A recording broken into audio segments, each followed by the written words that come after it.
ये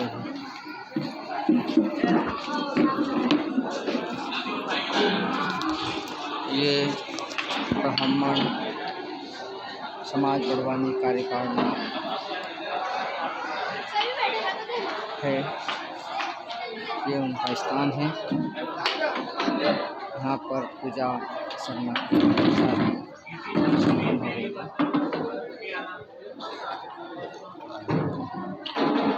इस प्रकार से व्यवस्था करना पड़ता है।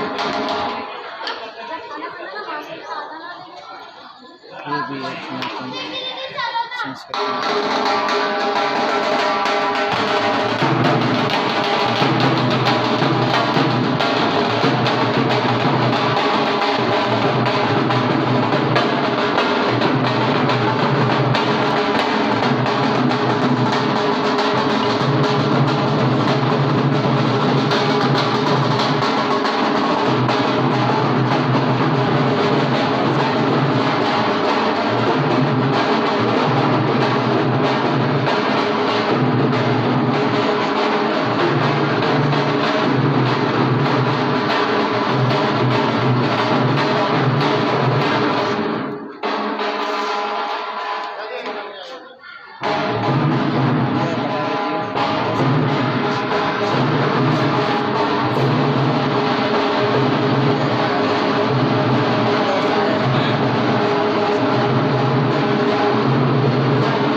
संगीता तिवारी हैं, हरवंश साहब हैं। इस प्रकार से शादी में सम्मिलित होने समाज का एक बड़ा ग्रुप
निर्मला पारासर, बाबू शर्मा, पार्वती शर्मा धार रहते हैं। धार से इतनी दूर से यहाँ आते हैं शादी में, फंक्शन में। यही तो सनातन धर्म है। निर्मला पारासर ये भी खरगोन से आए हैं अपने भाई विनोद शर्मा की शादी में। सभी को एकजुट रखता है, यही सनातन धर्म है।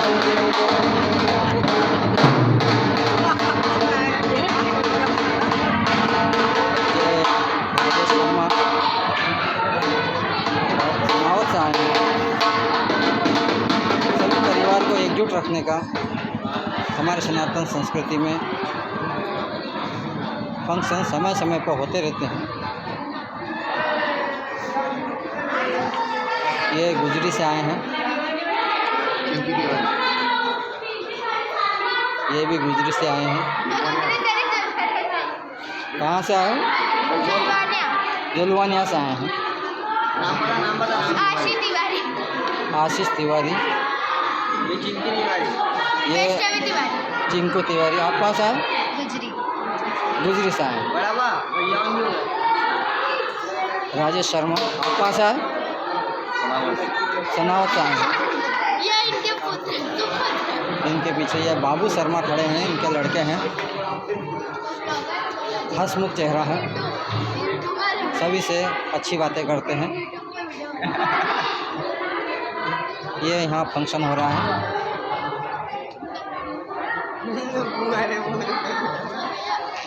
ये ब्राह्मण नारंगी धर्मशाला है।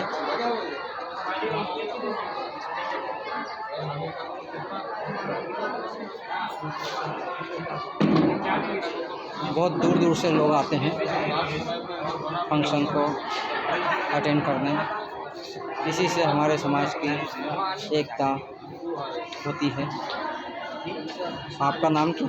बसंत चौबे। बसंत चौबे। ये धार से आए हैं, सॉरी जी सागर से आए हैं। आज का कार्यक्रम कैसा लगा आपका? बहुत अच्छा है यहाँ पर।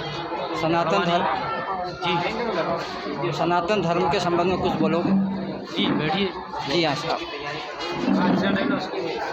सनातन धर्म विश्व का सबसे प्राचीन धर्म है जो अनादिकाल से चला आ रहा है।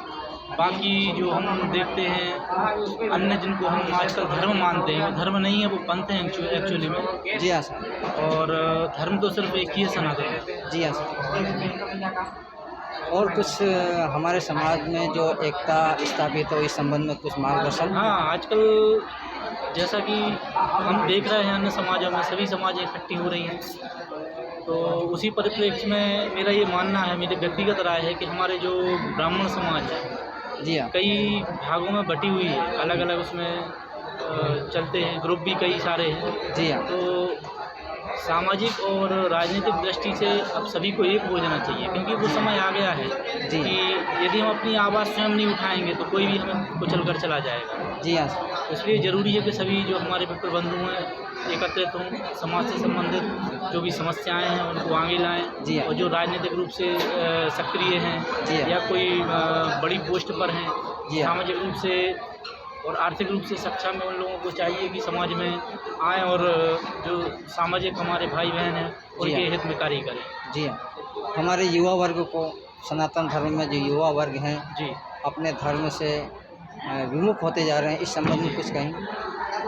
जैसा कि हम देखते हैं आजकल, जैसे जैन धर्म है, मुस्लिम धर्म है, तो उन सभी लोगों में क्या होता है कि उनके जो मंदिर होते हैं, मस्जिद होती हैं, छोटे ही से उनको वहाँ पर उनकी संस्कार और धर्म की शिक्षा दी जाती है। जी हाँ सर। क्योंकि हमारे यहाँ पहले एक परिपाटी थी, व्यवस्था थी, आश्रमों में रहकर पढ़ाई होती थी, उसमें धर्म की शिक्षा विशेषकर जो हमारे ब्राह्मण बच्चे होते थे उनके लिए दी जाती थी। जी हाँ। और बीच में जो कुछ भी समाज में घटनाएं घटित हुई उसके कारण हम थोड़ा सा इसमें पिछड़ गए। जी हाँ। तो हम लोगों को ये चाहिए कि हम अपने बच्चों को संस्कार दें। जो हमारे मंदिर आश्रम चल रहे हैं उनमें बच्चों के लिए पाठशालाओं का आयोजन करें, ताकि जो हमारी युवा पीढ़ी है जो धर्म से, संस्कृति से विमुख होती जा रही है, वो अपने संस्कृति को पहचाने, अपने कल्चर को समझें। जी, इसके लिए हमारे लिए व्यवस्थाएं स्वयं करनी होंगी। जी।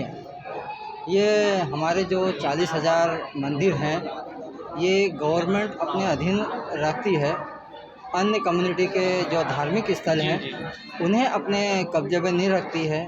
जो भी दान और चढ़ावा आता है, गवर्नमेंट एक बहुत बड़ा हिस्सा ले लेती है। जी जी तो हमारी कम्युनिटी जो भी दान दक्षिणा देती है, वो हमारे कम्युनिटी को, उसकी कम्युनिटी के ऊपर खर्च करना चाहिए। और इसके लिए समाज को एकत्रित होकर आवाज़ उठानी होगी।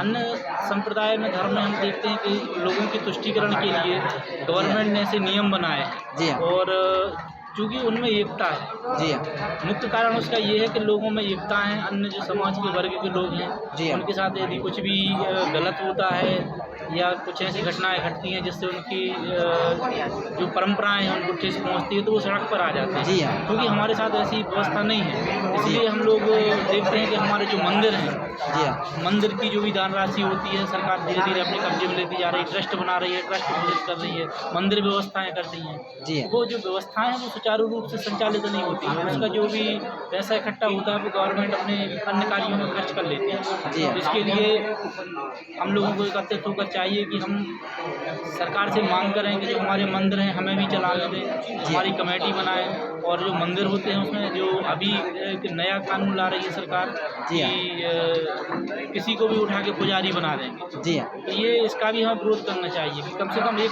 कार्य ऐसा बचा है जो हमारी रोजी रोटी है। और जी हाँ। जो सनातन धर्म से प्राचीन काल से हम ही लोग अनादिकाल से हम लोग करते आ रहे हैं। जी हाँ। तो कम से कम एक ऐसा कार्य है उसको तो छोड़ दें।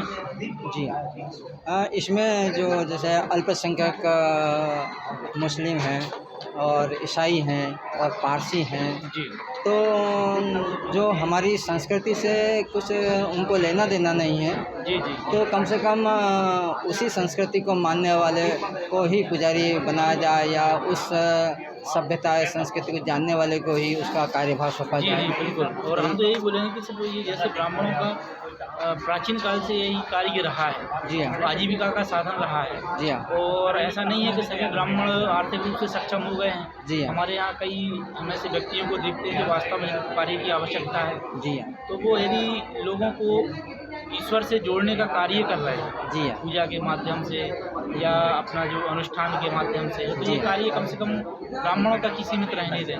जी। इसमें समाज के अन्य लोगों को आगे आकर समाज में बात रखना चाहिए। जी हाँ। बहुत अच्छा चलो जी, आपने बहुत अच्छी जानकारी दी है सनातन धर्म को। हम आपका आभार व्यक्त करते हैं। समय समय पर इस प्रकार का मार्गदर्शन हमारे समाज को, सनातनियों को देते रहें, यही आशा हम करते हैं।